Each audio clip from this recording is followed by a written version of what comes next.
पंढरीचा राजा पंढरीचा राजा पंढरीचा राजा पंढरीचा राजा अनुरागी आपणा सर्वांचं जीवन या महात्म्यांच्या कृपेने भगवंताच्या असीम कृपेने सार्थकी लागलंय. आपण या वाटेला आहोत. पण या वाटेला असताना सुद्धा या वाटेमध्ये अनेक अडथळे आहेत.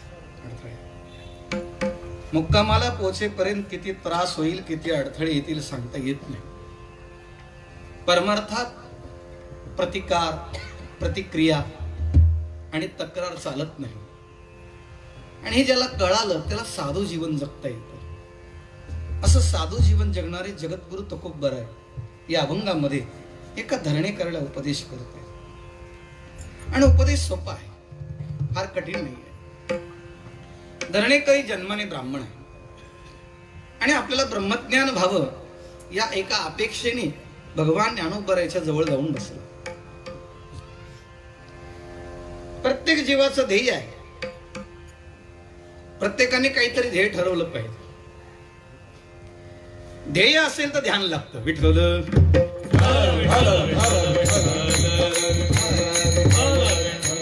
ज्याचं ध्येय ठरलेलं नाही त्याचं ध्यान कुठंच नाही आणि त्याच्या ध्यानात काहीच येत नाही हे म्हणलं तर बरोबर आहे. ध्यान शब्दाचा अर्थ लक्ष.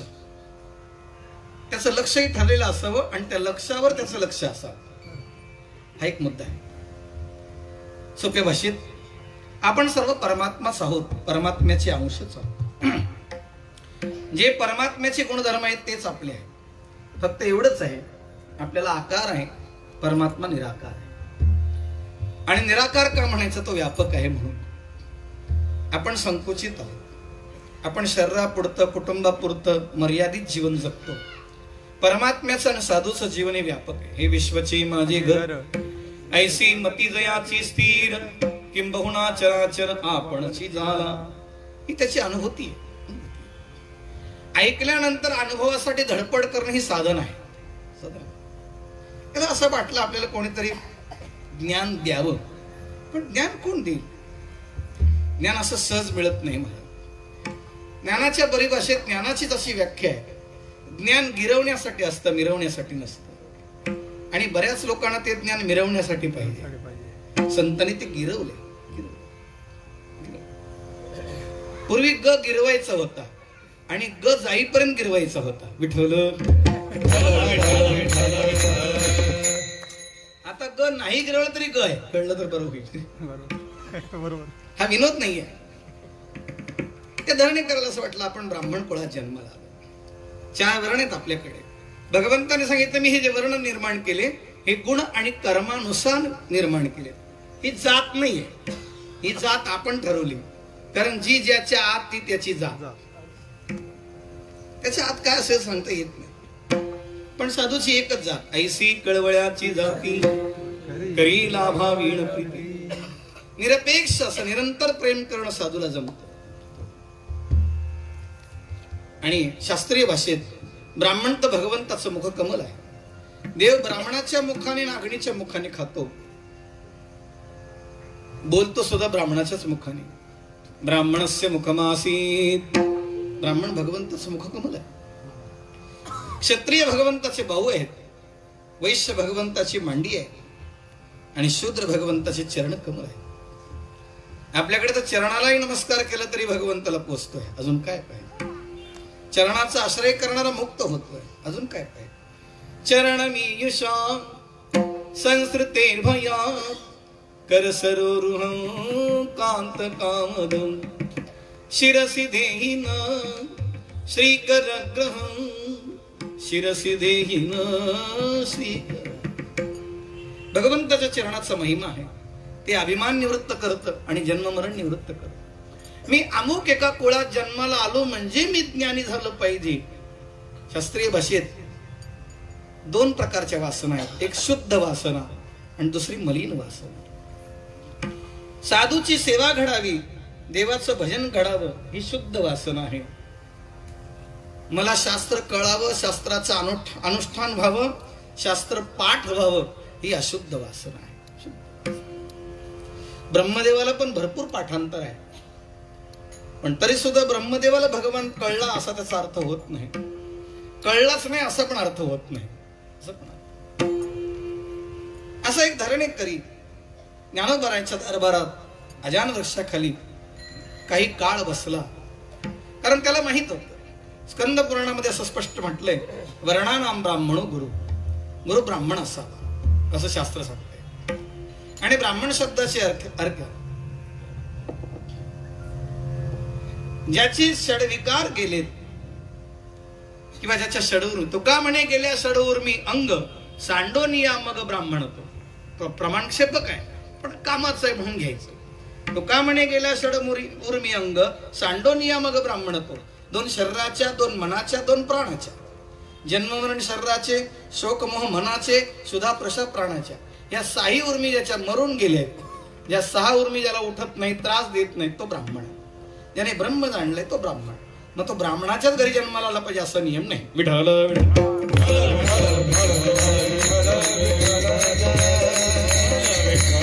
जसा पक्षाचा दोनदा जन्म होतो, एकदा अंड्याच्या रूपाने होतो आणि पुन्हा अंड्यातून होतो म्हणून त्याला द्विज म्हणतात. तसं ब्राह्मणाचा गायत्री मंत्र दीक्षा झाल्यानंतर पुन्हा जन्म होतो म्हणून त्याला द्विज म्हणतात. ज्याचा दोनदा जन्म होतो त्याला ब्राह्मण म्हणतात. आपल्यालाही गुरुनी जवळ केला, आपला दुसरा जन्म झाला की विठ्ठल आपला आईबापाच्या पोटी जन्म झाला, पण तिथे जन्म झाल्यानंतर आपण अज्ञान अंधकारात खितपत पडलो होतो. महात्म्याने कृपा केली, माया मोह जाळी होतो सापडला, तेव्हा या विठ्ठला कृपा आली, काढोनी बाहिरी ठेविलो निराळा, कवतुक डोळा दावी येली, माया मोह जाळी होतो सापडला. माया मोह जाळात आपण सापडलो होतो. महात्म्याने आपल्यावर कृपा केली आणि आपल्याला थोडस बाजूला काढलं. या सगळ्यापेक्षा वेगळं केलं. वेगळं केलं म्हणजे काय? जन्म मरणाचं दुःख संपवलं, संसाराची चिंता नष्ट केली, आता निश्चिंतीने ही स्थिती प्राप्त करून दिली. मग आपला दुसरा जन्म झाला की नाही सांगा बरं? अगोदरच्या जन्मात केवढी काळजी होती, केवढी भीती होती. भीती गेली आणि काळजी गेली, काळजी गेली. आणि जे काळीज होतं ते परमात्म्याला समर्पित झालं, ते परमात्म्याला समर्पित झालं. आता काय राहील? ही अवस्था ज्यांच्या कृपेने झाली, अशी अवस्था आपल्याला प्राप्त व्हावी म्हणून तो ब्राह्मण धरणे करी ज्ञानोबाराच्या दरबारात होता. आणि कोणाला वाटतं सांगा आपण वेड राहावं? पण एक चंद्रशेखर गोखले असं म्हणतो, इथे वेडे असण्याचे खूप फायदे आहेत, कारण शहाण्यासाठी जगण्याचे काटेकोर कायदे आहेत. आणि त्यांनी पुढे जाऊन सांगितलं, इथं प्रत्येकाला वाटतं आपण किती शहाणे, यावर उपाय फक्त एकच, सगळं शांतपणे पाहणे. तो का म्हणे उगी राहावे, होईल ते सहज पाहावे. उगी राहा, शांत राहा. संत शांत आहे, ज्ञानोबा सुद्धा शांत आहेत. शांती रूपे प्रगटला ज्ञानोबा माझा. ज्ञानोबाने धरणे करण्याचा अट्टहास पाहिला. आणि एक लक्षात घ्या, ज्ञान हट्टाने मिळत नाही, सेवेने मिळतं. विठ्ठल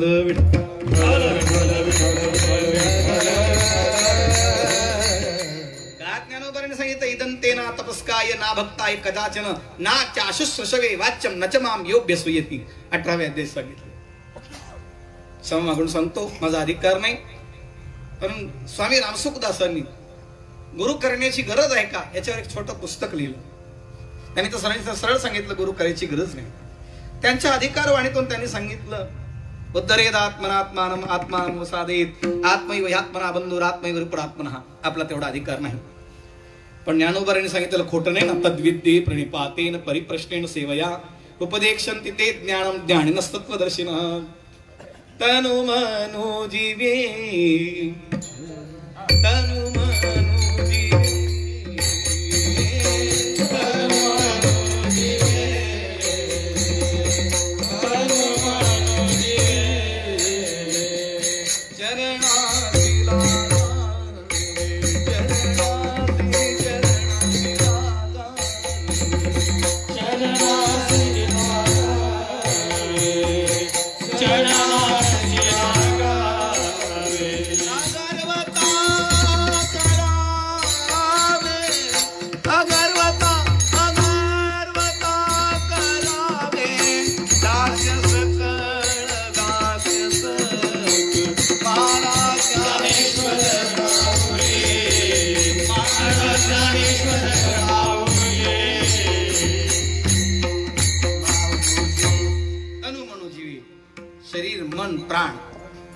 या लागी शरीर सांडवा किजी सकळ गुणांचे लोण उतरिजी संपत्ती मधुकंठ सांडजी कुरवंडी कुरवणी.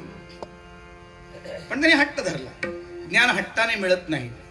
ज्ञान मिरवण्याची नाही गिरवण्याची वस्तू आहे आणि ज्ञान कृपेने मिळतं. देवाची कृपा व्हावी किंवा साधूची कृपा व्हावी, गुरुची कृपा व्हावी. आणि अशी कशी कृपा होईल सांगा बरं, कशी कृपा होईल? काही लोक म्हणतात कृपा करा. कशी कृपा करा? फुकट आहे का? कृपा दक्षिणेने पण होत नाही, कृपा सेवेनेच होते. आणि सेवेत नम्रता असली तर कृपा होते. तनु मनु जीवी चरणासी लागावी. केवढी नम्रता. एक उदाहरण सांगतो म्हणजे लक्षात. मथुरा प्रांतामध्ये, मिथिला प्रांतामध्ये संत प्रेमभिक्षू महात्मा होते, अधिकारी संत होते. आणि आचार्य डोंगरे शास्त्रींनी त्यांना आपल्या गुजरातमध्ये बोलवलं, मिथिलेतून गुजरातमध्ये. आणि तेव्हा संकीर्तन केलं. आपल्याकडे कीर्तन पद्धत आहे. आपल्या कीर्तनात नाम रूप गुण लीला धाम याचं चिंतन असतं. त्यांच्यामध्ये फक्त नामसंकीर्तन असतं. 1 2 7 दिवस चालते. 7 दिवस अखंड. आपल्याकडे आदरणीय प्रल्हादजी शास्त्री करतात गोशाळेवर, तशी 1 2 चालते. 8व्या दिवशी भंडारा नसतो. आपल्याला काल्याचं कीर्तन असतं, त्यांचा भंडारा असतो. एवढाच फरक आहे. त्यात प्रेमभिक्षू महाराजांची हत्तीवरून मिरवणूक काढली त्या काळात. आणि डोंगरे शास्त्रींनी त्यांच्या चरणपादुका मस्तकावर धारण केल्या. डोंगरे शास्त्री खाली चालतायत आणि प्रेमभिक्षू वर हत्तीवर बसले. वर हत्तीवर बसलेल्या महात्म्याच्या डोळ्यात पाणी यायला लागलं. त्यांच्या शिष्याने विचारलं, बाबा का रडताय? तुम्हाला आनंद वाटायला पाहिजे, तुम्ही हत्तीवर आहेत, कळलं का? आपल्याला बॅनरला फोटो आला तरी माणसं मावत नाहीत कुठं. मी गमतीने सांगतो, आज जिथे आपल्या वाढदिवसाचा बॅनर लागलाय तिथे काही दिवसांनी आपल्या श्रद्धांजलीचा पण बॅनर लागणार आहे. कशाला कमेंट करायची? विठवलं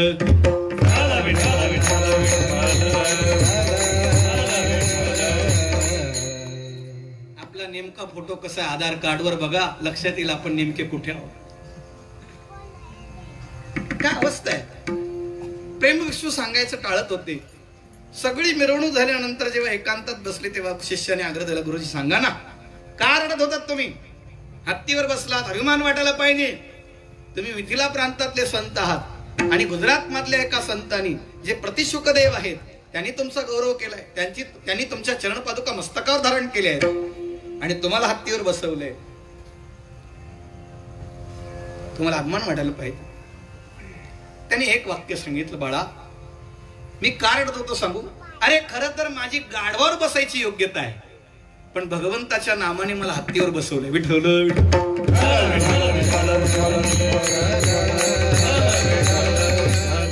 इतक्या सहज आणि शांततेत ते उत्तर सुचणं आणि तितकी नम्रता येणं म्हणजेच ज्ञान. ज्ञानंददाती विनम्रता. ज्ञान माणसाला नम्र करतं. नम्र ज्ञानी मनुष्य नम्रच असतो. ज्ञानोबराची वाक्य आहेत, का फळली या तरुची शाखा सहजे भूमीसी उतरे देखा तैसी भूत मात्रा अशेखा खालावती जे. अखंड अगरवता होऊन असती जयाची विनय हेची संपत्ती. जय जय मंत्रे अर्पिती मातेची सदा. ही ज्ञानाची खरी परिभाषा आहे.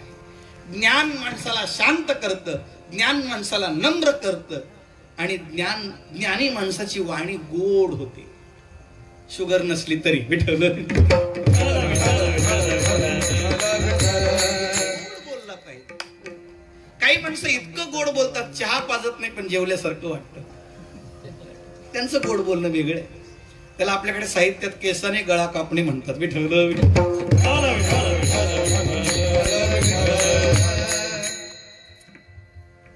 ज्ञान सेवेशिवाय नाही, हा जर मुद्दा आहे.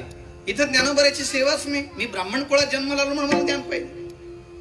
1960 साली मुंबईसह संयुक्त महाराष्ट्र चळवळ झाली. एक मुद्दा आहे. आणि त्याचे प्रणेते होते अत्रे. ट्रकच्या ट्रक भरून महाराष्ट्रातून लोक येत होती. पुढच्या माणसाने म्हणायचं मुंबईसह संयुक्त महाराष्ट्र झालाच पाहिजे, मागच्याने म्हणायचं झालाच पाहिजे, झालाच पाहिजे. मागच्या एकाला विचारलं काय झालं पाहिजे, पुढचं म्हणतो ते झालं पाहिजे. तुकोबाराच्या भाषेत म्हणे मिळाले नेणते तो का कानोबा भोवते. बाकी सगळे नियंती असतील पण जाणता पुढे आहे ना, हा मुद्दा आहे. आणि कोणाला वाटतं आपण अजांत राहू? कोण आपली चेष्टा करेल? वेडा आहेस, अज्ञानी आहेस. एखादा सहज जर म्हणाला, माळ घालून किती वर्ष झाली, किती वर्ष गंध लावतो, हरिपाठ पाठ आहे का, प्रवचन तरी येत आहे का, असं म्हटलं वाईट वाईट वाईट.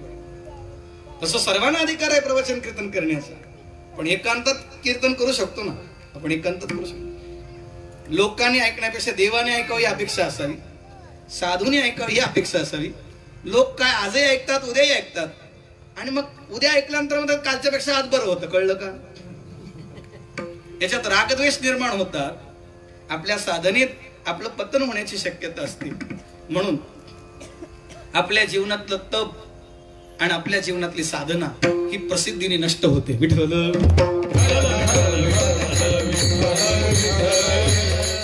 याला शास्त्रात लोकेशना म्हणतात. लोकेशना, शास्त्रेशना, वित्तेशना, दारेशना. इच्छाच आहे, इच्छा. त्याला ती इच्छा. बिरबलाच्या काळात एक व्यक्ती गेला, सांगितलं, बिरबलजी माझं एक काम आहे. म्हणजे काय?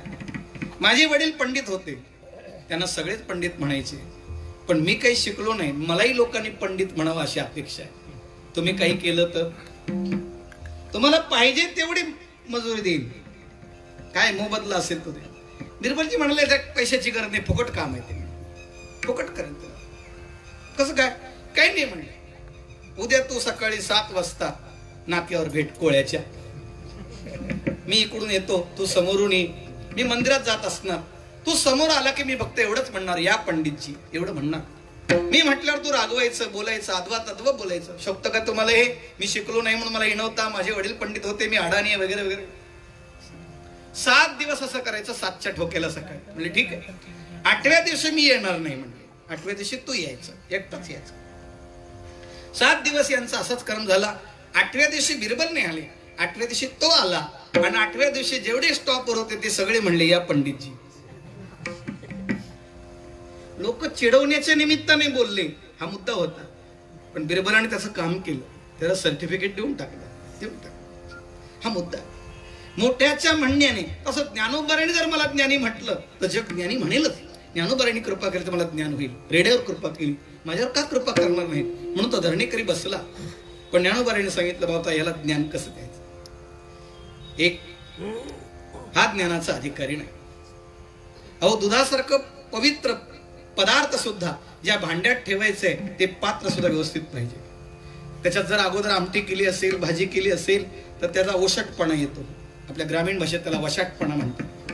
त्याला वास येतो, तो दर्प येतो. तो येऊ नये म्हणून त्याला साबणाचा, पिठाचा, लिंबाचा हात लावावा लागतो, तर ती स्वच्छ होत. ज्या भांड्यात कापूर ठेवलाय त्याला दर्प येतो, ज्या भांड्यात कांदे ठेवले त्याला दर्प येतो. ते शरीररूपी भांड आहे.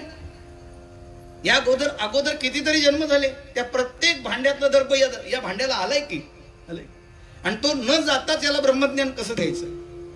ब्रह्मज्ञान जरी एक घेडा कळे, तात्काळ हा गळे अभिमान. तुकोबाराची भाषा. मी वासुदेव तत्वता पाठ आहे म्हणून म्हणतो आपण, पण कळो येईल विचारिता, हे महत्वाचं आहे. आपल्याला हे माहित आहे, ईश्वर सर्वभूतानां सर्वस्य चाहम, आपल्याला हे माहित आहे. पण कृपा झाल्याशिवाय त्याचा अनुभव येत नाही. हा मुद्दा आहे. त्यांनी विचार केलं, ज्ञानोबारांनी आपल्याला ज्ञान द्यावं. ज्ञानोबारांनी त्याला स्वप्नात दृष्टांत दिला, बाबा सध्या मी समाधीस्थ आहे आणि माझ्याकडे सध्या वेळ नाही.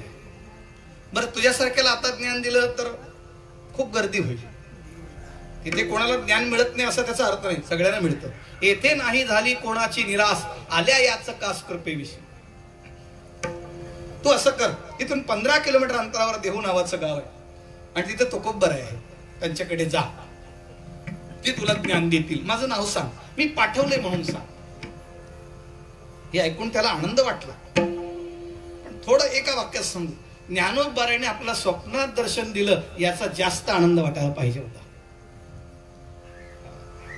थोडी क्षमा मागून सांगू, अहो आपण आळंदीत जातो, वारीला जातो, एरवी जातो, समाधीवर डोकं ठेवायला मिळालं तरी आपल्याला आनंद होतो, लांबून समाधी दिसली तरी आनंद वाटतो. इथं प्रत्यक्ष ज्ञानोबारांनी स्वप्नात येऊन दृष्टांत दिलाय, केवढा आनंद व्हायला पाहिजे. त्याच्यावर तो समाधानी नव्हता. असंतुष्टीची या मदिरा, असंतुष्ट आणि ज्ञानाचा अधिकारी नव्हता. भगवान गीतेच्या 10व्या अध्यायात सांगतात तेषां सतयुक्तानां भजतां प्रीतिपूर्वकं ददामि बुद्धियोगं तम येन मामुपयान्ति ते. कृष्ण विष्णू हरी गोविंद या नामाचे निखिल प्रबंध माझी आत्मचर्चा विशद उदंड गाती. तुकोबाराकडे येताना त्याने तुकोबाराच्या चौकशा केल्या. काही माणसं गुरु करण्याच्या आधी गुरुची चौकशी करतात आणि कबीरजी म्हणाले पाणी पिना छान के गुरु करना पहचान के. तेवढंच लक्षात ठेवतात. विठ्ठल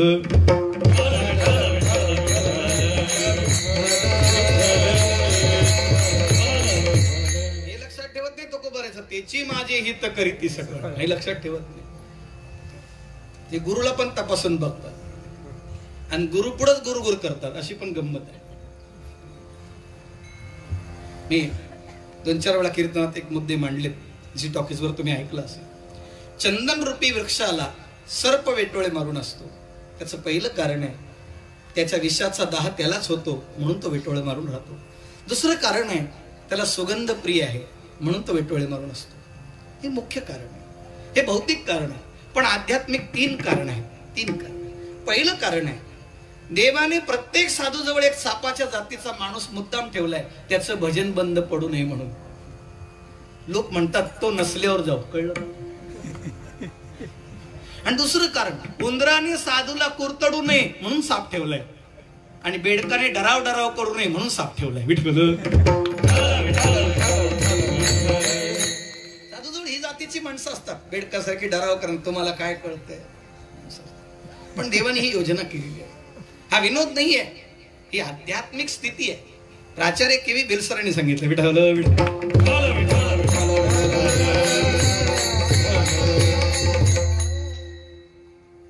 तुकोबार एक ब्राह्मण आहेत का हा पहिला मुद्दा उचलला. बर. आणि ज्ञान ही संस्कृत भाषेतच असतं. तुकोबारांनी प्राकृत भाषा केली ही दुसरी शंका. तिसरी शंका तुकोबाराचे 2 लग्न झालेत. हे अनेक विचार त्यांच्या मनात येऊ लागले. बरं देहूला आले सुद्धा. तुकोबाराची भेट सुद्धा घेतली आणि तुकोबारांना नमस्कार चमत्कार झाला. तुकोबारांनी विचारलं कोण आपण. म्हणजे मी ब्राह्मण आहे आणि ब्रह्मज्ञान होण्यासाठी मी धडपडतोय ज्ञान मिळवण्यासाठी. माऊलीच्या दारात बसलो होतो बरेच दिवस. माऊलीने मला स्वप्नात दृष्टांत देऊन तुमच्याकडे पाठवलं. हे ऐकल्या बरोबर तुकोबाराच्या डोळ्यातून पाणी उघडू लागलं. अरे काय भाग्यवान आहे. मी दर महिन्याला आळंदीला जातो म्हणाले पण मला कधी ज्ञानोबाराचं दर्शन होत नाही. झालं नाही असं त्याचा अर्थ नाही. पण तुला प्रत्यक्ष स्वप्नात दर्शन दिलंय आणि माझ्याकडे पाठवलं. आणि माझ्याकडे काय माझं पामरा हे काय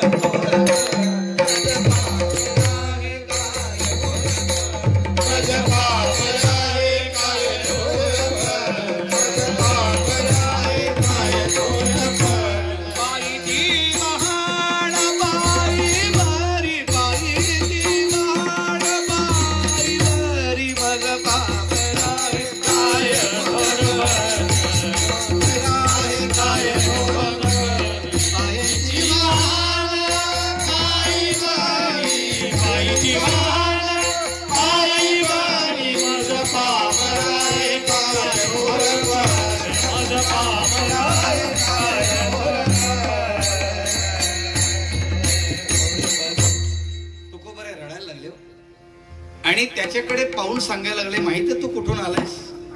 तू सुप्रीम कोर्टातून परत आलायस. Supreme court. एकेका वाक्यात सांगू तुकोबाराच्या मनात हे सांगायच्या आधीच ही वृत्ती आहे. जर ज्ञानोबाराने तुला रिकाम पाठवलंय त्याचा अर्थ तो अधिकारी नाही. विठ्ठल ज्ञानोबाराने पाठवलंय म्हटलं त्याला इथूनही रिकाम पाठवता येत नाही. हा मुद्दा आहे. पाठवलंय मोठ्या माणसाने. काय ज्ञानेश्वरी उणे तीही पाठविले धरणी.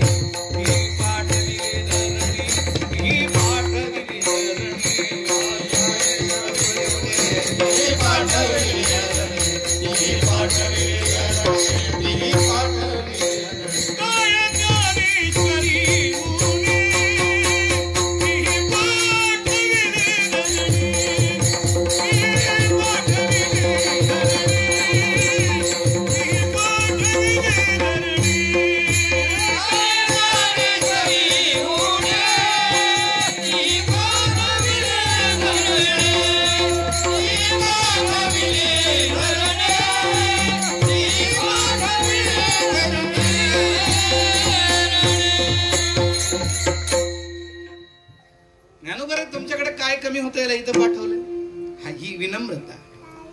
आणि दुसरा अर्थ, काय ज्ञानेश्वरीत कमी होतं याला कळणार नव्हतं.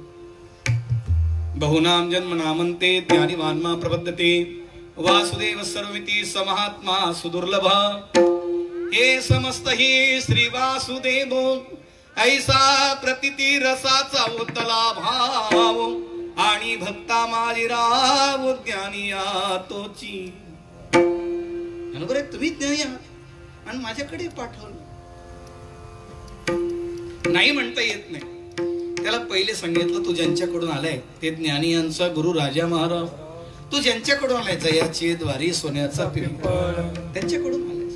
काय ज्ञानेश्वरीत कमी होती, काय ज्ञानोबर आहे तुला कमी दिसलं, तू इथपर्यंत आलायस, हा मुद्दा आहे. आणि मी कोण आहे, तो कोबर आहे, पामर नाही, पण तुझी भूमिका अशी पाहिजे. माझं पामर आहे काय आणि ज्ञान घेऊन कुठं जायचंय तुला, कुठं जायचंय, कुठल्या युनिव्हर्सिटीत बसायचंय सांग ना.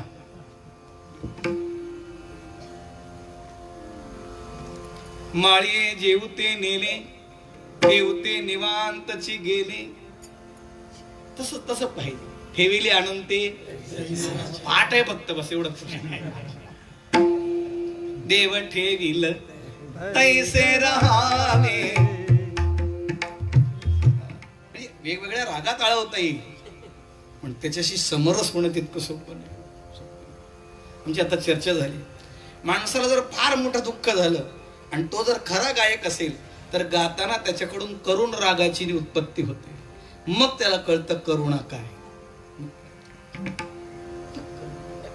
आता आपण फॉर्मॅलिटी म्हणून करून राग गाऊ, पण तेव्हा खरी पर्सनॅलिटी असेल ती आपली. विठ्ठल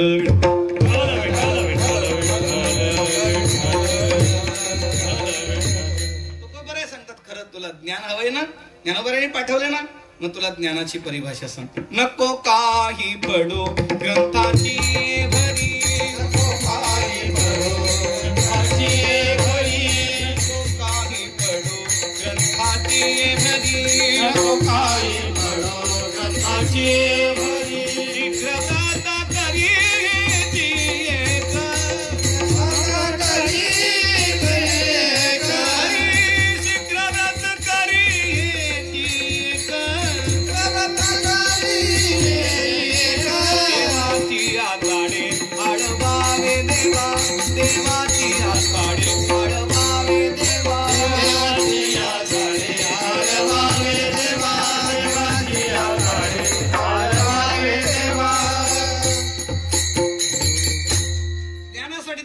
सोपी भाषा सांगितली. नको काही पडो ग्रंथाची भरी, पोथी पडी पडी मुआ जग में पंडित भया न कोई, डाई आखर प्रेम का बडा सो पंडित होई. ऐकलेलं दृष्टांत सांगतो तुम्हाला, दुसरं काही येत नाही म्हणून. ते रामायणामध्ये खारुताईचं काम दाखवलंय थोडस. ते सेतुबंधाचं काम चाललं होतं आणि दगडाच्या सांदीमध्ये खारुताई चिखल भरत होती.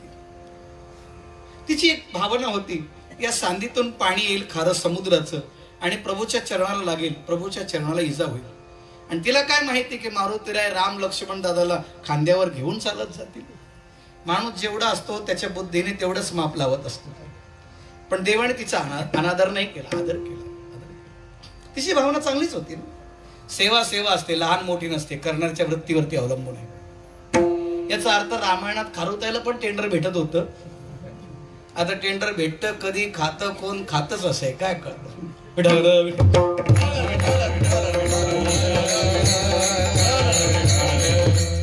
काही वानरांनी त्याला सांगितलं, हे बाजूला तू मध्ये मध्ये लोडबोड करू नको, मरशील, एखादा दगड पडेल तुझ्या डोक्यात.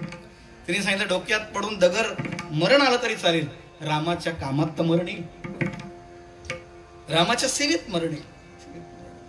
काही माणसं परमार्थ करतात पण मुंबईला धक्का लागू देत नाही, लांबूनच. आपण त्या भानगडीत नाही. आणि गंमत अशी झाली, मारुतरायाचा पाय पडला तिच्या शेपटीवर, ती किंचाळ झाली. रामरायाने तिच्या आवाजाची दखल घेतली आणि तिला उचललं, आपल्या हातावर घेतलं, तिच्या नजरेत नजर घातली. अरे मुगाच्या डाळी एवढे तिचे डोळे आणि देवाचे डोळे कमल नेत्रम, राजीव नेत्रम रघुवंशनाथम. कमल नयन परमा, दयार्द्र करुणार्द्र दृष्टीने पाहताय. तिच्या पाठीवरून डोक्यावरून हात फिरवला. वीतभर एवढा प्राणी हातावर धरलाय आणि त्याच्या पाठीवर हात फिरवताय. त्याला केवढा आनंद झाला असेल सांगा, किती आनंद झाला असेल. अहो आपण नुसतं देवाच्या दर्शनाला गेलो, आपण ठेवलेलं फूड पडलं तरी आपल्याला आनंद होतो. आपल्याला ठेवता आलं नाही असं समजायचं आपण. आमचा एक मित्र गेला होता गाणगापूरला. ते गाणगापूरला एवढी अशी सांद आहे, झरोका आहे, आणि त्याच्यातून दर्शन होतं. त्याला काय वाटलं, काय त्यांनी फुलं फेकली त्या सांदीतून. तिथं ब्राह्मण होतं त्यांच्या तिकडे. काय हे काय केलं तुम्ही? म्हणले फुलं देवाला. फेकली का टाकली? म्हणले फेकली. देव काय सचिन तेंडुलकर आहे का म्हणलं तुझी फुलं कॅच करायला? अरे इथं ठेव ना, इथं ठेवलं तरी त्याला पोचलीच. इथे श्रद्धेने ठेव, इथे ठेव. तत्सत कृष्णार्पण वस्तू म्हण, त्याला पोचतील. विठ्ठल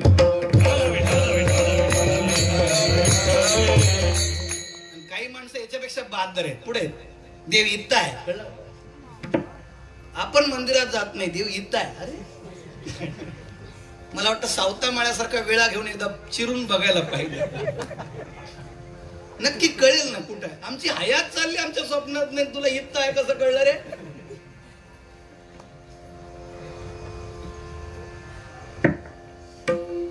खारुताईशी देव बोलतायत, तुला विजा झाल्या ना, जखमा झाल्या असतील, वेदना झाल्या? ते म्हणते नाही प्रभू, मला वेदनेचा विसर पडला. खरं सांग, तुझ्या शेपटीवर ज्यांनी पाय दिले त्याचं नाव सांग, मी त्याला शिक्षा करेन. मी त्याला शिक्षा करेन म्हटल्यानंतर तिने सांगितलं जाऊ द्या भगवान, तुमचं काम नाही ते. एवढासा प्राणी रामाला बोलतोय. रामायणात एवढी मुभा होती, लोकशाही आत्ता आली. विठ्ठल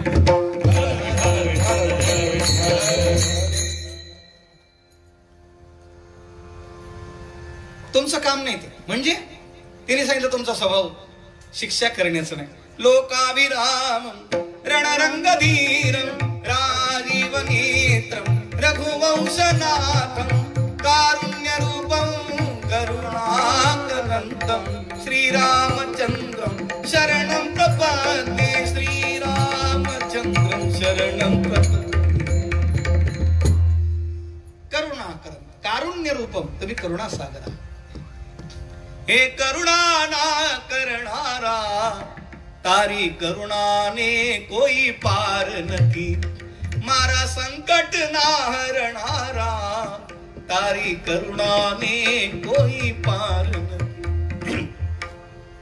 तुळशीदासजी विनय पत्रिकेमध्ये अजून वेगळं सांगतात. ऐसो को उदार जग माही, बिनु सेवा जो द्रवे दीन पर, राम सरिस को नाही. ऐसो को उदार जग माही. एवढा उदार कोण आहे? ज्यांनी काहीच सेवा केली नाही त्याला सुद्धा मोठं करतो. विठ्ठल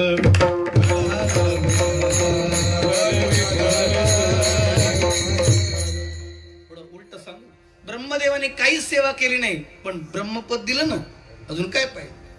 निष्कलंक पद दिलंय. आणि आपली हयात चालली हरिपाठ करून. कळलं? आपल्याला अजून हिरवं पिवळं काही दिसत नाही. काय गंमत आहे?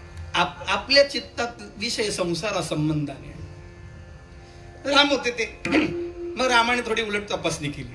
ते म्हणले मी शिक्षा करू शकत नाही, तू सांग, तू सांगशील ती शिक्षा करीन.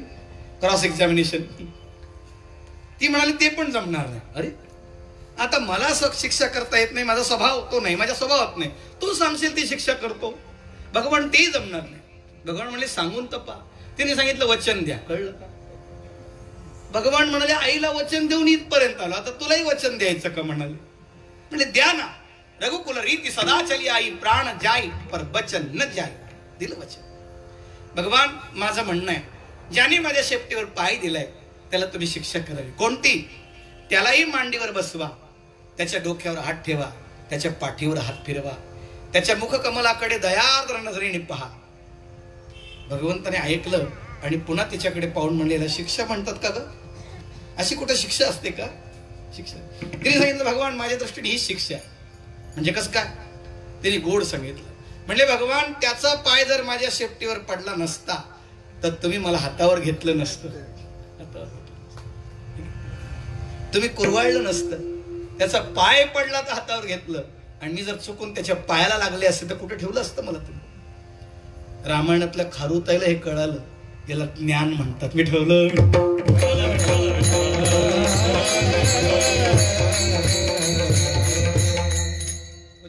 पण एक वाक्य सांगितलं, ज्याला गुरुबोध झालाय, ज्याला साधुबोध झालाय, तो कोणाचा विरोध करत नाही आणि कोणावर क्रोध करत नाही. इतकं सहज आहे. तो कोबरे रागवले नाही त्याच्यावर, हे तुझा अधिकार नाही, तुझी योग्यता नाही ब्रह्मज्ञानाची, पण त्याला सांगते तू जिथून आलायस तिथून रिकामा आलायस. आणि दुसरं सांगतात, तुला जर खरंच ब्रह्मज्ञान भाव वाटत असेल, देवाची आचाडे आळवावे देवा. देवाला आळव, पण देवाला आळवताना ओस देह भावा पडोनिया. देह भाव जाईपर्यंत भजन कर. भजन त्यासाठीच करायचं, देहाचा विसर पडला पाहिजे. पण भजनात माणसाच्या लक्षात राहतं, बिडीचा बंडल आला नाही, चहा आली नाही, चहा आला नाही, घ्या बैरे म्हणतो. आपलं भजन असं काय म्हणतात त्याला, सीमित आहे. पण साधूचं भजन अखंड अखंड अखंडेना जीवन रामकृष्ण नारायण.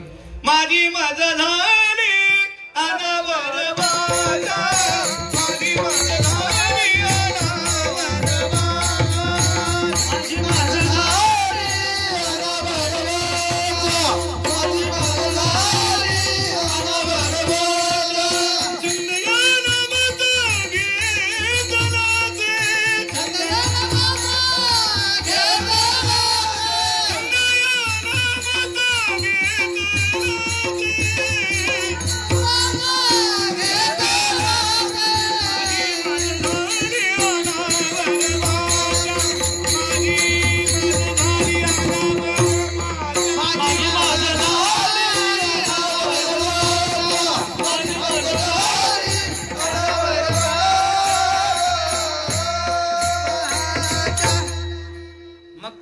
सांगितलं, भगवान खरं सांगू, माझ्या शक्तीवर ज्याचा पाय पडला त्याचं नाव आहे हनुमंत, मारुती आहे.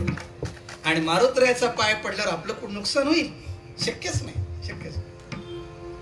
त्यांची दृष्टी काय, त्यांनी तर हृदयात तुम्हाला साठवलं.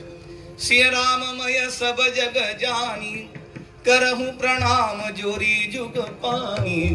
आखिर 4,84,000 जाती जीव जल थल नभवासी. भूचर घे खेचर जलचर उभयचर, चारही प्रकारचे 84 लक्ष योनीतले जेवढे जीव आहेत. सिय राममय सब जग जानी, करहु प्रणाम जोरी जुग पानी. आणि काय गंमत, आपल्याला नमस्कार करायला सुद्धा लाज वाटते.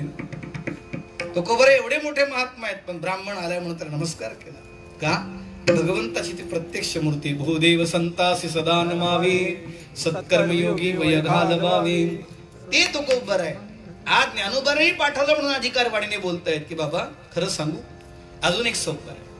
ब्रह्मज्ञान कधी होईल? ब्रह्मज्ञान म्हणजे काय? देह म्हणता